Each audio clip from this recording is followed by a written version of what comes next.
여호와께서 말씀하신 대로 사라를 돌보셨고 여호와께서 말씀하신 대로 사라에게 행하셨으므로 사라가 임신하고 하나님이 말씀하신 시기가 되어 노년의 아브라함에게 아들을 낳으니 아브라함이 그에게 태어난 아들 곧 사라가 자기에게 낳은 아들을 이름하여 이삭이라 하였고 그 아들 이삭이 난 지 8일 만에 그가 하나님의 명령하신 대로 할례를 행하였더라. 아브라함이 그의 아들 이삭이 그에게 태어날 때에 100세라. 사라가 이르되 하나님이 나를 웃게 하시니 듣는 자가 다 나와 함께 웃으리로다.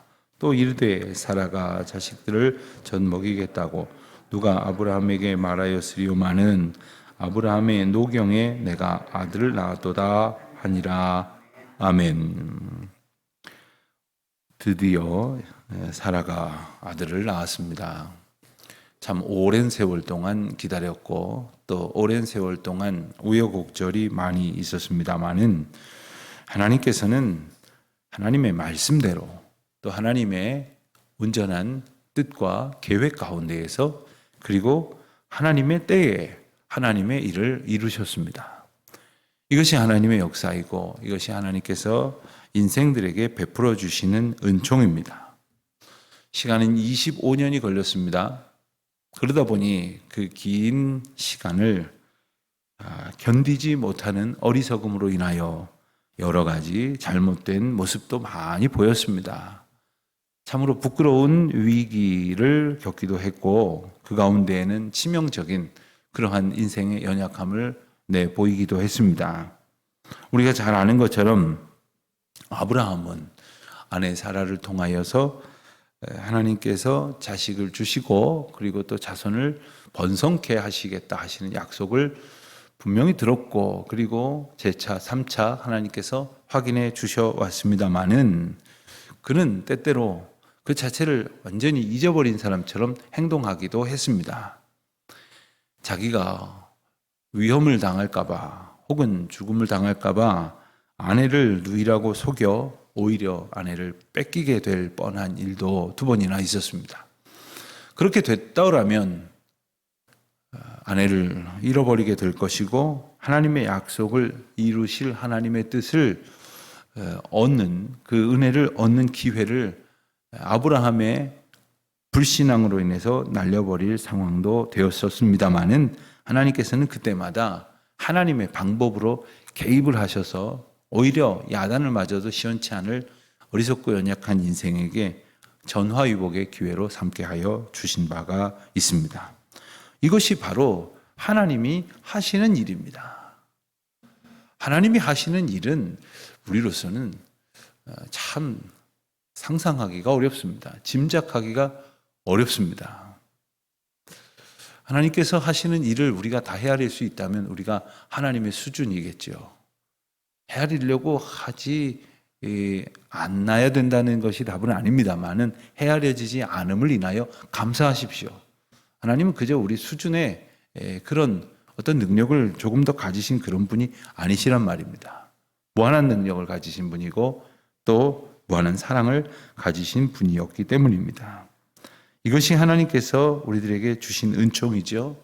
사실 이 사라가 혹은 아브라함이 그렇게 형편없는 일을 했노라면 하나님께서는 얼마든지 다른 방법을 통해서 이 세상의 백성들을 택하시고 번성케 하셨을 수도 있을 것입니다. 그러나 믿음이 없는 자를 믿음의 사람으로 이끌어내시는 것이 하나님의 은혜입니다. 아브라함이 또 사라가 그와 같은 실수로 인하여 하나님 앞에 분명히 합당한 삶을 살지 못했지만 하나님께서 기다려주시고 은혜로 인도하여 주시사 그 약속하신 바를 이루어 주심으로 그들은 믿음의 백성이 되었습니다. 이만큼의 믿음을 갖게 하셨습니다. 우리 각 사람도 마찬가지일 것입니다.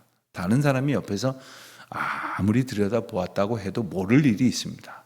가족들이 사랑하는 부모님이 자녀를 보아도 모르고 자녀가 부모를 모아도 모르고 같이 삶아 떼고 사는 배우자도 모를 그 특별한 하나님의 섭리와 은총이 우리에게 있단 말입니다. 그것이 바로 우리를 믿음의 사람으로 살아가게 하시는 것입니다. 거기에 때로는 시간이 필요하고 또 거기에 때로는 시련이 필요합니다. 무엇보다도 그 과정 속에서 하나님의 섭리와 그리고 은혜를 깨닫게 되고 약속을 이루어 가시는, 그래서 응답하여 주시는 신실하신 하나님을 경험하게 되는 것입니다. 오늘 말씀을 보면 1절에 보는 대로 1절과 2절에 3번이나 반복되는 아주 중요한 표현이 나옵니다. 여호와께서 말씀하신 대로, 또 여호와께서 말씀하신 대로, 또 2절에 보면 하나님이 말씀하신 시기가 되어. 그러니까 하나님께서 이 일을 이루어 가시는 것은 신실하신 하나님의 언약에 기초합니다.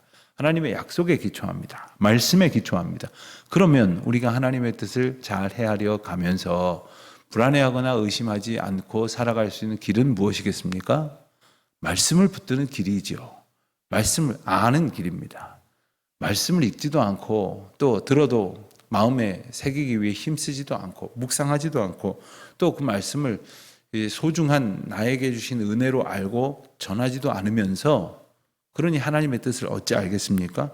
그러면서 한다는 소리가 도무지 모르겠습니다. 하나님의 뜻을 아직도 모르겠습니다. 기도해도 모르겠습니다. 말씀을 봐야지요. 그리고 하나님 앞에 기도를 해야 그 뜻을 알아가죠. 그냥 말씀은 덮어놓고 기도한다고 하지만 그 기도가 뭡니까? 내가 원하는 것 1번, 2번, 3번, 4번, 10번, 20번, 50번, 100번까지 쫙 내려놓고 기도 많이 했다. 이러고 살아가는 것이 혹 우리의 모습은 아니겠느냐 하는 것이죠. 하나님께서 말씀하신 대로 하나님의 일을 이루셨다고 하는 것은 그 말씀 자체가 얼마나 큰 은혜인지 모릅니다.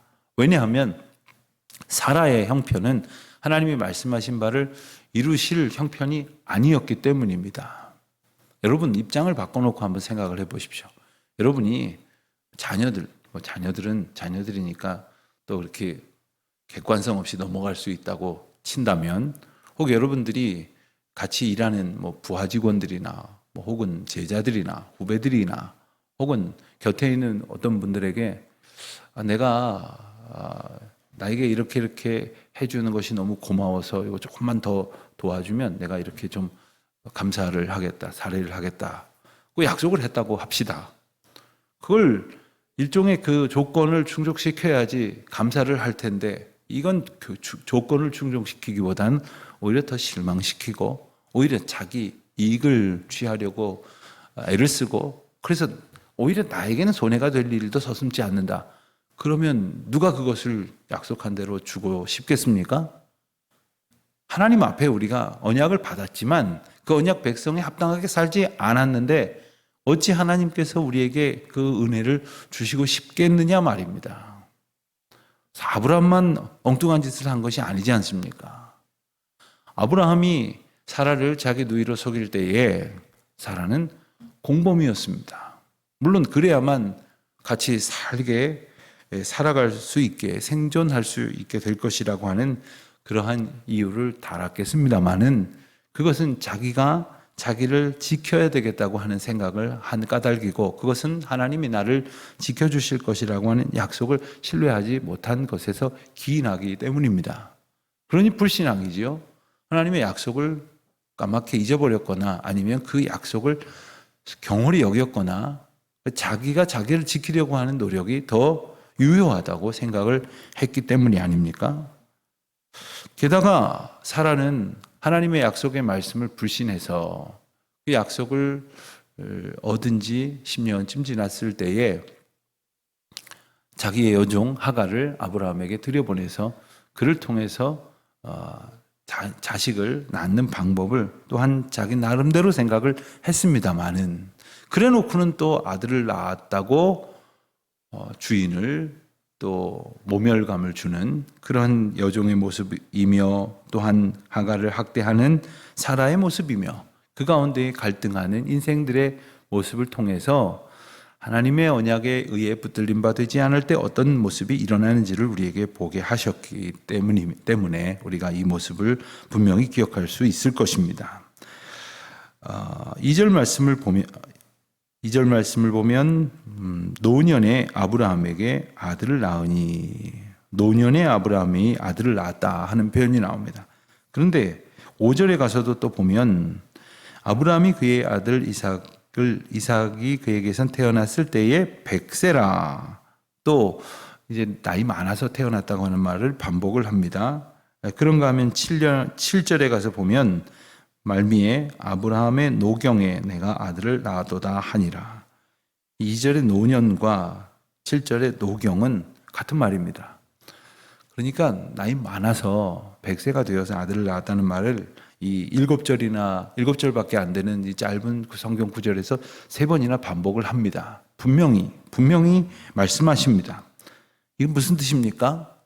하나님께서 하신 일이다 하는 겁니다. 하나님께서 인생으로 할 수 없는 일을 할 수 없는 때에 하나님은 하나님의 방법대로 하나님의 일을 하셨다는 사실을 다시금 분명히 일깨워 주십니다. 그래서 3절에 보는 대로 아브라함이 그에게 태어난 아들 곧 사라가 자기에게 낳은 아들의 이름을 이삭이라 하였다 했습니다. 이삭이라는 이름은 웃음이라는 뜻이고 또 웃게 한다 하는 뜻을 담은 이름입니다. 왜 이런 이름을 지었을까요? 이들이 지은 것이 아니라 하나님께서 이들에게 아들을 약속하시면서 아예 이름까지 정해 주셨습니다. 17장 19절 말씀을 보면 이렇게 기록되어 있습니다.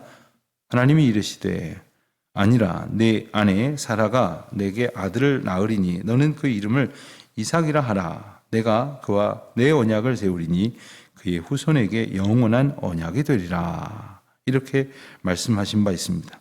그런가 하면 2절 아래인 21절에서는 내 언약은 내가 내년 이 시기에 사라가 네게 낳을 이삭과 세우리라 이렇게 말씀하셨어요. 그러니까 아들을 낳겠다는 것뿐만 아니라 그 아들의 이름을 이삭이라 해라 이렇게 말씀하셨고 그리고 내가 너와도 언약을 하지만 나중에 그 아들과도 언약을 맺으리라. 그러니까 하나님께서 아주 구체적인 그러한 계획이 있으심을 알게 해 주셨습니다. 그런데 왜 웃음이다 하는 이름의 의미를 지어주셨을까? 이것은 단지 사라가 웃을 일이 없었다가 하나님께서 웃을 일을 주셨다. 이 정도의 의미가 아닙니다.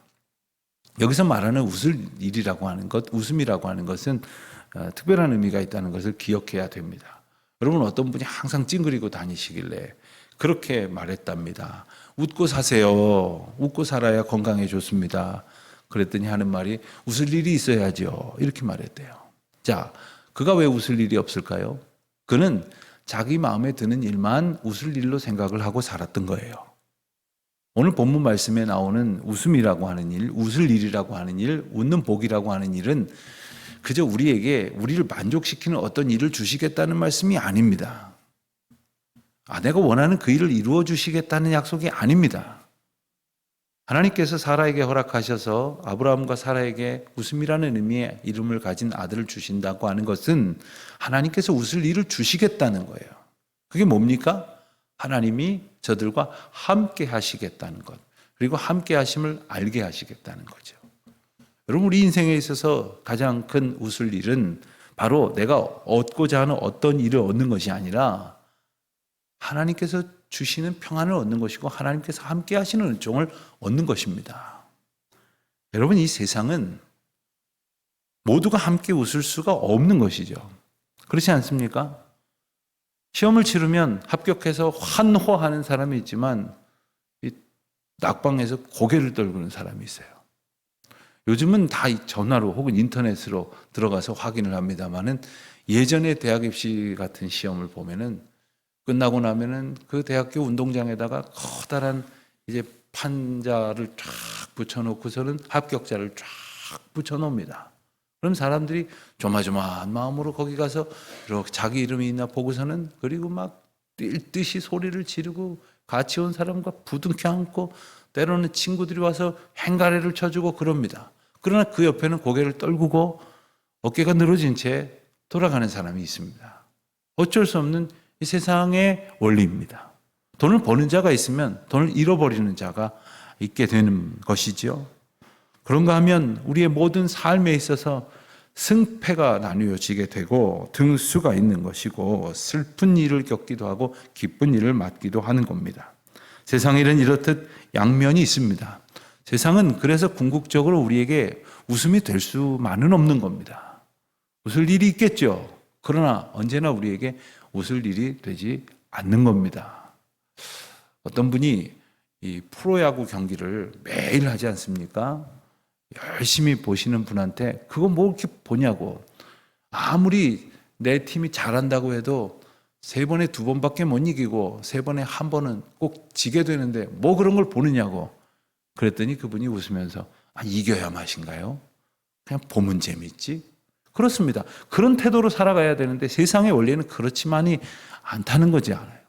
그런데 하나님께서는 우리에게 궁극적인 웃을 일을 오늘 아브라함과 사라를 통해서 보여주시니 약속을 이루시고 그리고 함께 하신다고 하는 사실을 그 약속을 이루어 주심으로 우리에게 표징하셨다는 것입니다. 그래서 이삭이 태어난 것은 하나님께서 모든 인생에게 궁극적으로 그리고 항구적으로 웃게 하실 은혜, 곧 예수 그리스도를 보내주심에 대한 예표다. 이런 이야기를 하는 겁니다. 그렇습니다. 오직 우리가 예수 그리스도의 오심, 그리고 예수 그리스도가 나와 함께 하심으로 인하여 기뻐하고, 예수 그리스도로 인하여 즐거워하고, 오직 예수 그리스도로 인하여 웃으며, 그리고 예수 그리스도로 인하여 평안을 얻는 저와 여러분이 되시기를, 그 약속의 은혜를 얻는 저희 모두가 되어야 할 것이겠습니다. 아브라함은 하나님께 받은 그 약속을 순종했습니다. 3절에 보면 하나님이 말씀하신 대로 이름을 이삭이라, 이렇게 이름을 하나님이 말씀하신 대로 했죠. 또 그런가 하면 4절에 보면은 8일 만에 할례를 행했다고 했습니다.